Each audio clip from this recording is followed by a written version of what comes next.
It's time to unpack another great episode of the Gilded Age. I felt so many different emotions while watching this episode, from the sadness while watching Gladys walk down the aisle and hearing her voice crack while saying I do, to laughing out loud when Aunt Agnes walked into the room with Ada, Mrs. Bauer, and the medium. Again, spoiler alert, if you haven't seen this episode yet, you might want to save this video for after you've watched it.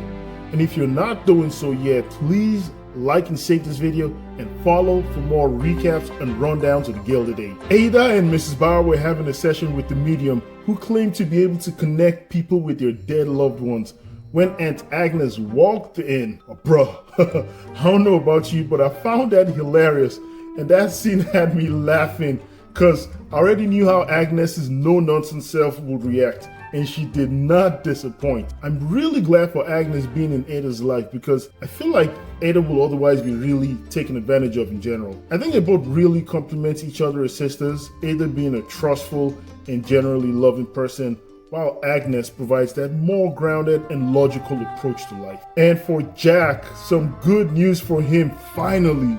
He's going to be rich, like rich. One of the manufacturers they spoke to wants to buy the clock for $600,000, which means Jack will be $300,000 richer, which will be a lot of money. That's the equivalent of $10 million in today's money. He certainly wouldn't have to work again with that kind of money, but he doesn't seem too happy about it though. Seems to me that he's looking for more than just money. Maybe he wants a sense of fulfillment. What do you think? Should he want more than what he was offered? And what do you think that should be? I have my thoughts, but I'd like to hear yours. Peggy gave a great speech that was well received. Mrs. Kirkland and her shade throwing self made a notable appearance at the speech, and I was glad to see Mrs. Fain there as well to lend her moral support. I think it's a good reminder of the role of white allies in American civil rights struggle. My man JP Morgan is back.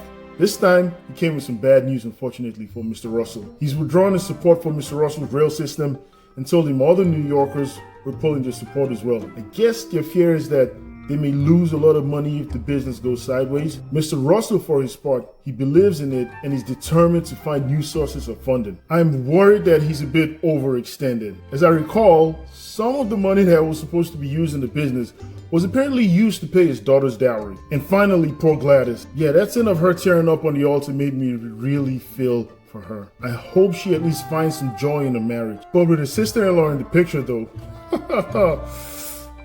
Anyways, see you guys same time next week for more on the Gilded Age.